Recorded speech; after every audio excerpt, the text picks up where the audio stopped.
Thank you very much, everybody. It's a great honor to have Prime Minister Mark Carney with us. As you know, just a few days ago, he won a very big election in Canada. And I think I was probably the greatest thing that happened to him, but I can't take full credit. His party was losing by a lot, and he ended up winning, so I really want to congratulate him. It was probably one of the greatest comebacks in the history of politics, maybe even greater than mine, you know. But I want to just congratulate you. That was a great election, actually. We were watching it with interest, and I think Canada chose a very talented person, a very good person, because we spoke before the election quite a few times. And it's an honor to have you at the White House and the Oval Office. And you see the new and improved Oval Office as it becomes more and more beautiful with love. You know, we handle it with great love. And 24-karat gold, that always helps too, right? But it's been a lot of fun. We're going over some of the beautiful pictures that were stored in the vaults that were for many, many years, in some cases over 100 years. They were stored in vaults of the great presidents, or almost great presidents, all having a reason for being up, every one of them. So it's very interesting. But I just want to congratulate you, and ran a really great race. I watched the debate. I thought you were excellent, and I think we have a lot of things in common. We have some tough points to go over, and that'll be fine. We're going to also be discussing Ukraine, Russia, the war, because Mark wants it ended as quickly as I do. I think it has to end. We had some very good news last night. The Houthis have announced that they are not, or they've announced to us at least, that they don't want to fight anymore. They just don't want to fight, and we will honor that. And we will stop the bombings, and they have capitulated. But more importantly, we will take their word. They say they will not be blowing up ships anymore, and that's what the purpose of what we were doing. So that's just news. We just found out about that. So I think that's very, very positive. They were knocking out a lot of ships going. As you know, sailing beautifully down the various seas. It wasn't just the canal, it was a lot of other places. And I will accept their word, and we are going to stop the bombing of the Houthis, effective immediately. And Marco, you'll let everybody know that, okay? Do you have something to say about that, by the way? It's a pretty big announcement. Yeah, this was always a freedom of navigation mission. These guys, these are, you know, a band of individuals with advanced weaponry that were threatening global shipping. And the job was to get that to stop. And if it's going to stop, then we can stop. And I think it's an important development. And we'll have maybe before, we're going to, as you know, the Middle East, Saudi Arabia. We're going to UAE and Qatar. And that'll be, I guess, Monday night. Some of you are coming with us. I think before then we're going to have a very, very big announcement to make, like as big as it gets, and I won't tell you on what, but it's going to, and it's very positive. I'd tell you if it was negative or positive. I can't keep that. It is really, really positive, and that announcement will be made either Thursday or Friday or Monday before we leave. But it'll be one of the most important announcements that have been made in many years about a certain subject, very important subject. So you'll all be here. Mark, would you like to say a few words? Well, thank you, Mr. President. I'm on the edge of my seat, actually, for the big announcement. But thank you for your hospitality and above all, for your leadership. You're a transformational president, the focus on the economy with a relentless focus on the American worker, securing your borders, ending the scourge of fentanyl, and other opioids, and securing the world. And I've been elected with my colleagues here, with the help of my colleagues here. I'm going to spread the credit to transform Canada with a similar focus on the economy, securing our borders, again on fentanyl, much greater focus on defense and security, securing the Arctic and developing the Arctic. And you know, the history of Canada and the U.S. is we're stronger when we work together, and there's many opportunities to work together. And I look forward to, you know, addressing some of those issues that we have, but also finding those areas of mutual cooperation so we can move forward. That's great. Very nice. Thank you very much. Very nice statement. Anybody? Is USMCA dead? No, it was actually very effective, and it's still very effective, but people have to follow it. So, that's been a problem. People haven't followed it. But it was a transitional step a little bit, and as you know, it terminates fairly shortly. It gets renegotiated very shortly. But I thought it was a very positive step from NAFTA. NAFTA was the worst trade deal in the history of our country, probably in the history of the world. And this was a transitional deal, and we'll see what happens. We're going to be starting to possibly renegotiate that if it's even necessary. I don't know that it's necessary anymore, but it served a very good purpose. And the biggest purpose it served is we got rid of NAFTA. NAFTA was a very unfair deal for the United States. A very, very terrible deal. It should have never been made. It was made many years ago, but it should have never been made. Canada and the United States, would you like to see your first trade deal be with Canada? Our neighbors? I would love that. Look, I have a lot of respect for this man, and I watched him come up, in a sense, through the ranks when he wasn't given much of a chance, and he ran a really great campaign. He did a really great debate. I think that debate was very helpful. I was going to raise my hand. I don't know if that's good or bad. I shouldn't say that. That might hurt you. But no, he ran a really great election, I thought. And yeah, something could happen. Something could happen. Mr. President. Yeah, please. What's the top concession you want out of Canada? The top concession you want out of Canada? Concession? Yes.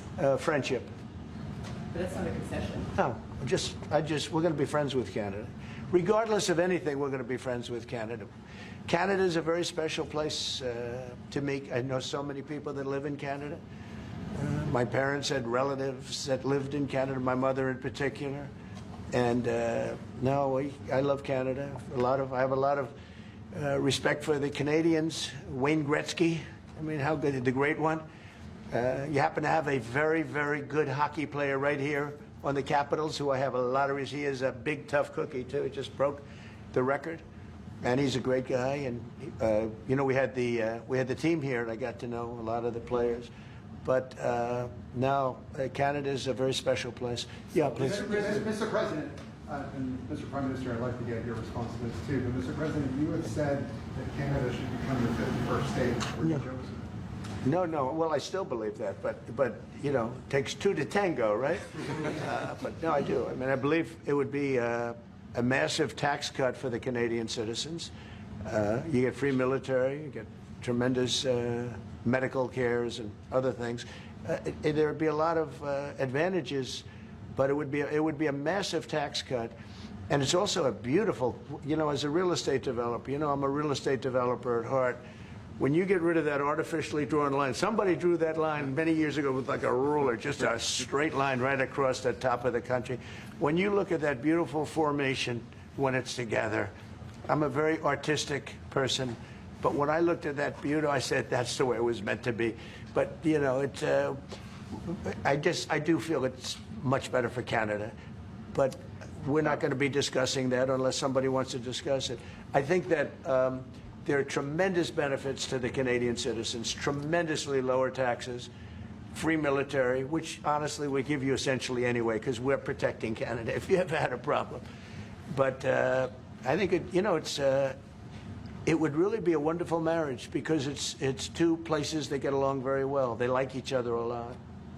Well, if I may, as you know from real estate, there are some places that are never for sale. That's true. We're sitting in one right now, Buckingham Palace that you visited as well. That's true. And having met with the owners of Canada over the course of the campaign last several months, it's not for sale, won't be for sale ever. But the opportunity is in the partnership and what we can build together. And we have done that in the past. And part of that, as the President just said, is with respect to our own security. And my government is committed for a step change in our investment in Canadian security and our partnership, and I'll say this as well, that the President has revitalized international security, revitalized NATO, and us playing our full weight in NATO, and that will be part of it. And they have, I must say, Canada is stepping up the military participation because Mark knew, they were low, and now they're stepping it up, and that's a very important thing. But never say never. Never say never. Mr. President, you're saying that what would it take to get the tariffs off of Canada? Well, we'll be talking about different things. Like, we want to protect our automobile business, and so does Mark.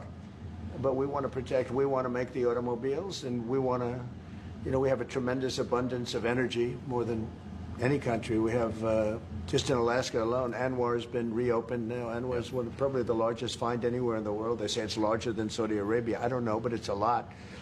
But we have tremendous amounts of energy. Other countries don't. We're both lucky in that way. They have energy. We have energy. We have more than we can ever use and more than we could ever sell, actually. And you have the same thing. So we're two countries that are very lucky. If you look at China, they don't have that. It's a big disadvantage. Other countries, most countries don't have. Most countries don't have that.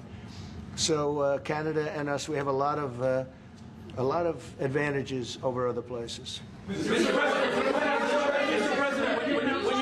President, when you consider what Mr. Carney just said, that Canada is not for sale, does this make the discussion a little more difficult to start on? No, not at all. No, not at all. No, time will tell. It's only time. But I say never. I've had many things that were not doable, and they ended up being doable, and only doable in a very friendly way. But if it's to everybody's benefit, Canada loves us and we love Canada. That's, I think, the number one thing that's important. But we'll see. I mean, over time, we'll see what happens. China. I was hoping you can clarify something. Earlier this morning in Capitol Hill, Secretary Bessent said that there had been no negotiations yet with China. You have said something differently. Can you clarify that? They want to meet, and they're doing no business right now.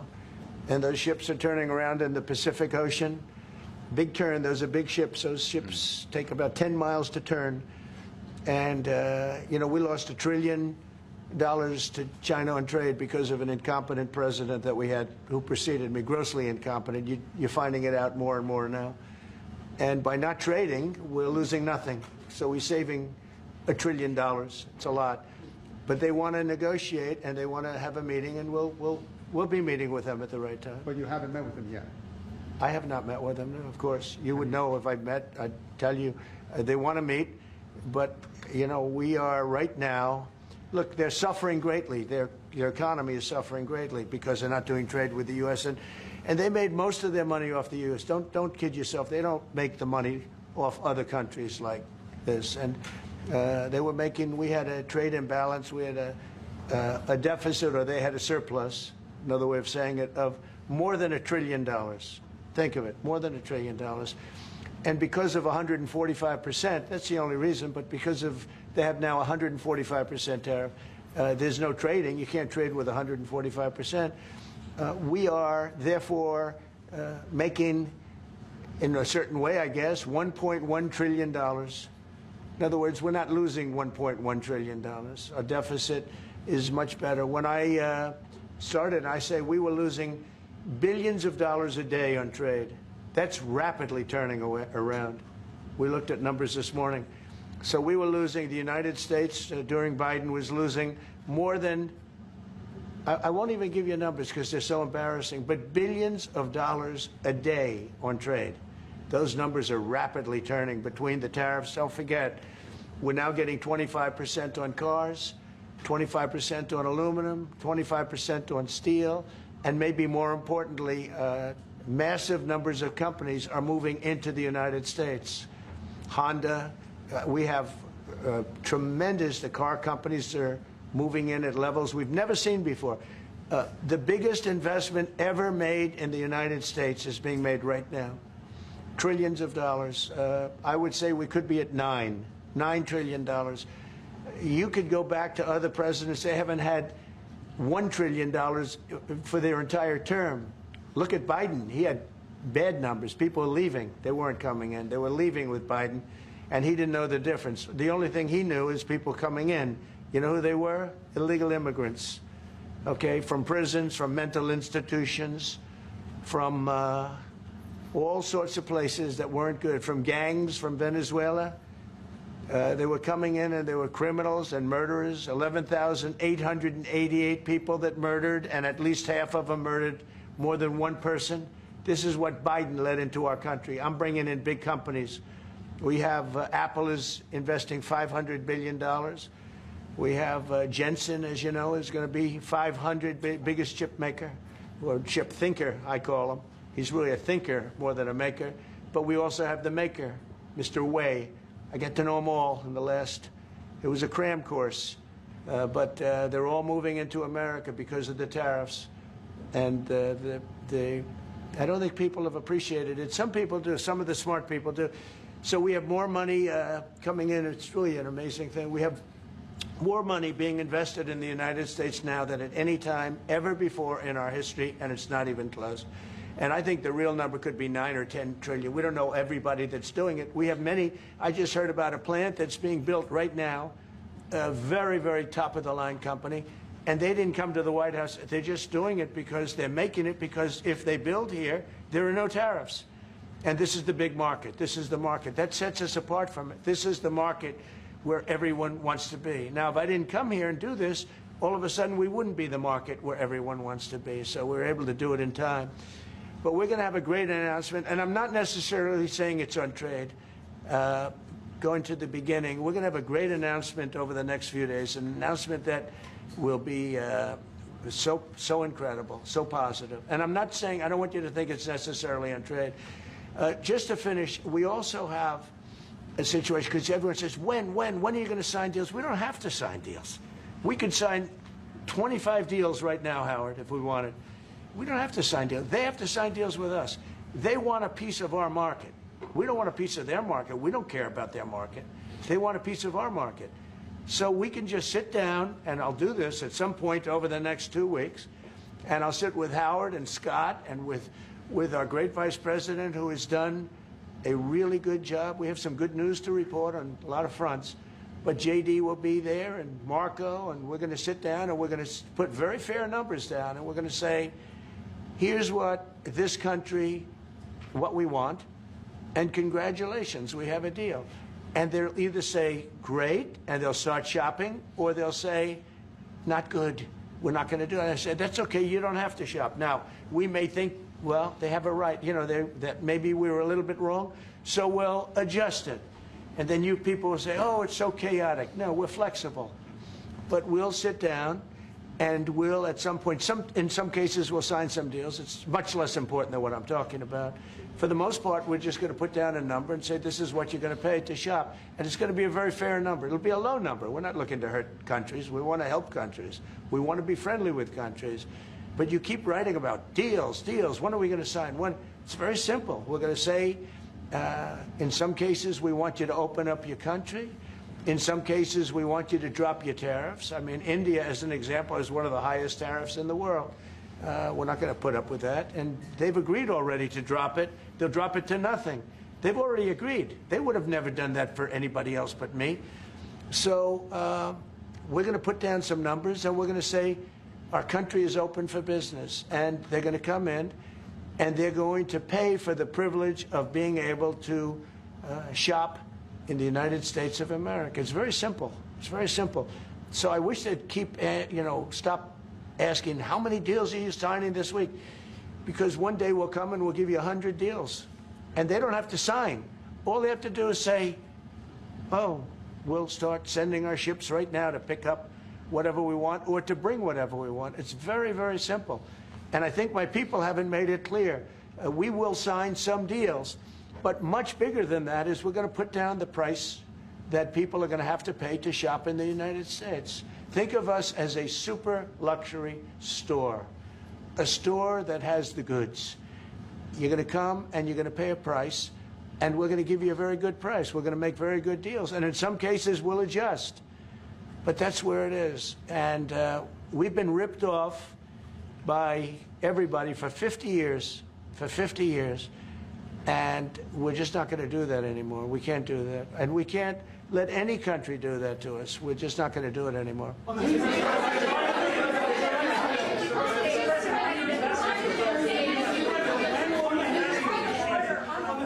you tell us a bit more about the deal that you've reached with the Houthis? No, it's not a deal. They've said, please don't bomb us anymore, and we're not going to attack your ships. And where did you hear about that? It doesn't matter where I hear it. The very good source, I could tell you. Very, very good source. Would you say Marco? I would say pretty good, right, JD? A very good source. No, they don't want to be. They don't want to be. They don't want to be bombed anymore. You know, I sort of thought that would happen. No, behind you, please. Clarifying something you said on USMCA, is the U.S. prepared to walk away from that pact? From what pact? USMCA. No. It's fine. It's there. It's good. We use it for certain things. It's there. We have the USMCA is a good deal for everybody. I won't say this about Mark, but I didn't like his predecessor. I didn't like a person that worked for. She was terrible, actually. She was a terrible person, and she really hurt that deal very badly because she tried to take advantage of the deal and she didn't get away with it. You know who I'm talking about. But so you know, we had a bad relationship having to do with the fact that we disagreed with the way they viewed the deal, and we ended it. You know, we ended that relationship pretty much. The USMCA is great for all countries. It's good for all countries. We do have a negotiation coming up over the next year or so to adjust it or terminate it. Mr. President, I'll say a word on USMCA, if I may, Mr. President. It is a basis for a broader negotiation. Some things about it are going to have to change. And part of the way you've conducted these tariffs has taken advantage of existing aspects of USMCA. So it's going to have to change. There's other elements that are come, and that's part of what we're going to discuss. Right. During the campaign, Prime Minister Carney talked about the American betrayal. How do you react if Canada decided not to shop in the American store as much as before and decided to partner with other countries? Well, we don't do much business with Canada from our standpoint. They do a lot of business with us. We're at like 4%. And usually those things don't last very long. You know, we have great things, great product. The kind of product we sell, nobody else can sell, including military. Look, we make the best military equipment in the world, and Canada buys our military equipment, which we appreciate. But we make the best military equipment in the world by far. The missiles, the submarines, everything. Everything we have is really top notch. I rebuilt our military during our last term. Stupidly, we gave some away to Afghanistan, which shouldn't have happened. But that was, I think it was the most embarrassing moment in the history of our country. There was just very incompetent people. But if you look, the man that's now the head of our Joint Chiefs, he led the attack on ISIS for me. That's why he's the head of the Joint Chiefs. And Raisin Kane, he was unbelievable. And as you know, we defeated ISIS.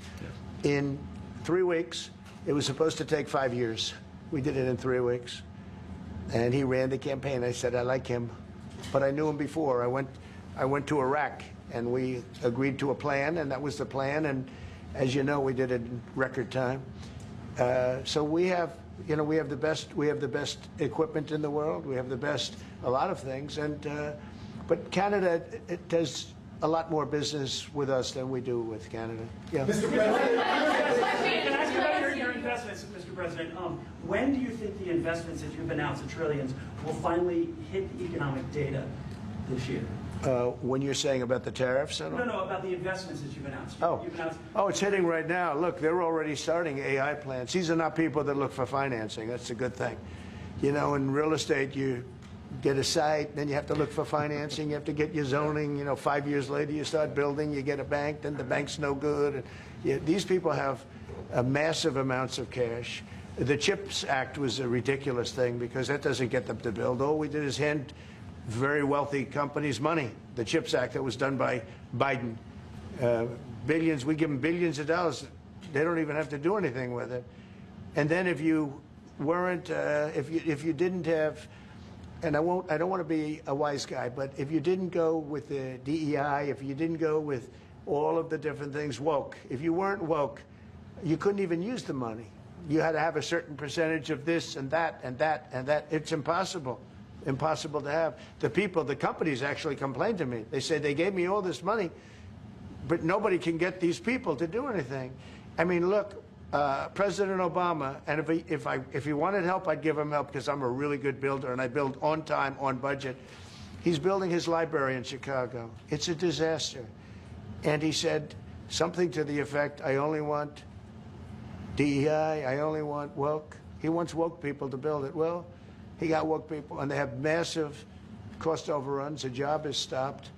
I don't know. It's a disaster. And I don't like that happening because I think it's bad for the presidency that a thing like that should happen. He's got a library that's a disaster. And he wanted to be very politically correct, and he didn't use good, hard, tough, mean construction workers that I love, Marco. I love those construction workers. But he didn't want construction workers. He wanted people that like never did it before. And he's got a disaster in his hands, like millions of dollars, really many millions of dollars over budget. And I would love to help him with it, or somebody else. I could recommend professionals, but it was not built in a professional manner. By the way, nor was in California a little train going from San Francisco to Los Angeles that's being run by Gavin Newsom, the governor of California. Did you ever hear of Gavin Newsom? He has got, that train is the worst cost overrun I've ever seen. It's like totally out of control. So then they said, all right, we won't go into San Francisco. We'll stop 25 miles short. And we won't go into Los Angeles. We'll stop 25 miles short. It's hundreds of billions of dollars for this stupid project that should have never been built. And then they realized that it would have been a lot less costly if we just gave limousine service back and forth and gave it free. They would have saved hundreds of billions of dollars. They have airplanes that go there for one 1/100th the cost.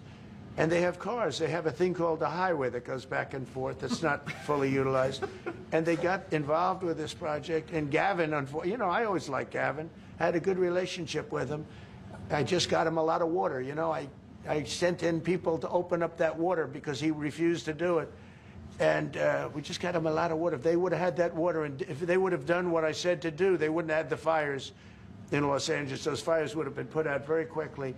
But if you think about it, and you got to take a look at this project, it's the worst cost overrun I've ever seen. I've watched a lot of stupid people build a lot of stupid things, but that's the worst cost overrun I've ever seen, what's happening between San Francisco and Los Angeles. And you ought to ask about that because this government is not going to pay. I told our very great new Secretary of Transportation, he's doing a good job, Sean Duffy, I said, we're not going to pay for that thing. They are just, it's out of control. This is something that you don't have things like this. It's not even conceivable.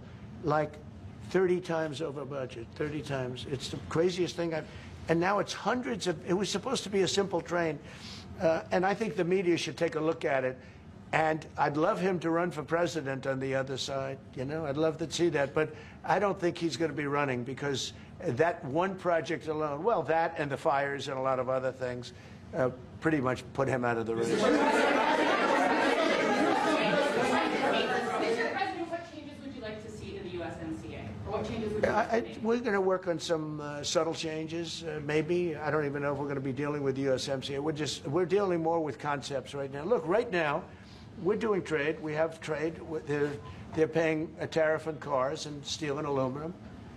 And I think we have a baseline of 10% or something like that for the tariffs. But we're getting along very well. Right now, going no further, but we have an agreement. We did something with even parts. You want to discuss that, Howard, with respect to Canada, which helps Canada out? Sure. So we've made an arrangement with the car companies that 15% of their USMCA parts are included, and then 15% of foreign parts from the manufactured suggested retail price are not tariffed to help domestic manufacturing really thrive. So it gave them a chance to be able to build their car parts factories if they're going to. A lot of these companies already have factories, and what they have to do is just fill them out. But they're able to build them in the United States, so we gave them a pretty substantial period of time. I think. Just to clarify, Mr. President, is there anything the Prime Minister can say to you today to change your mind on tariffing Canada? Tariffing cars? Tariffing Canada. Is there anything he could say to you in the course of your meetings with him today that would get you to lift tariffs on Canada? No, Why not? just the way it is. What's the first state? Yeah. If Canadians don't want it, would you respect that? Sure, I would.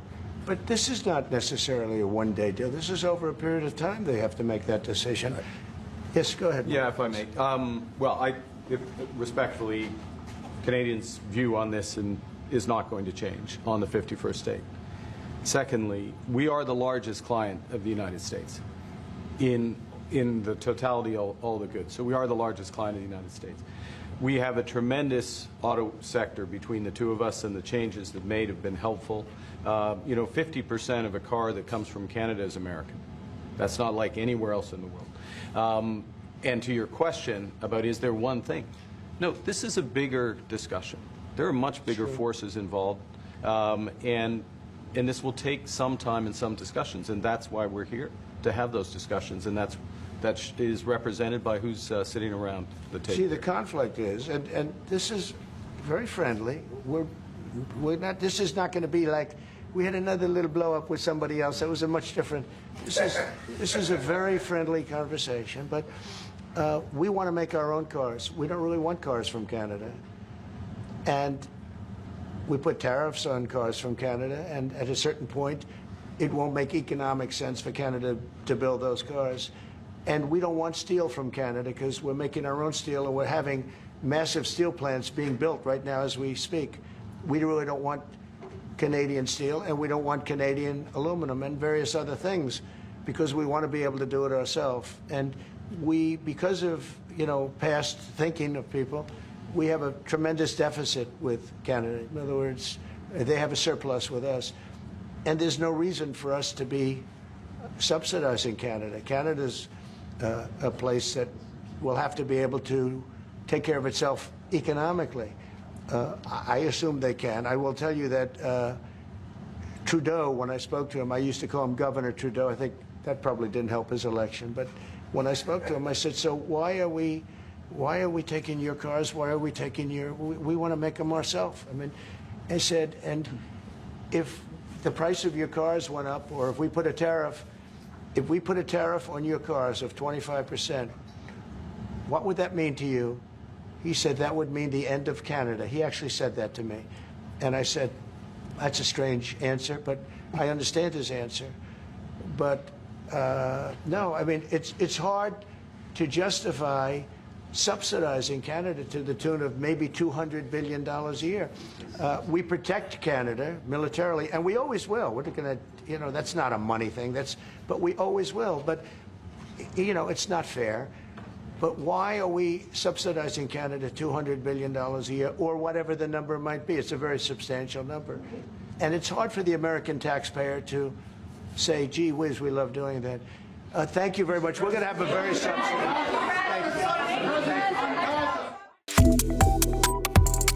Subscribe to Oneindia and never miss an update.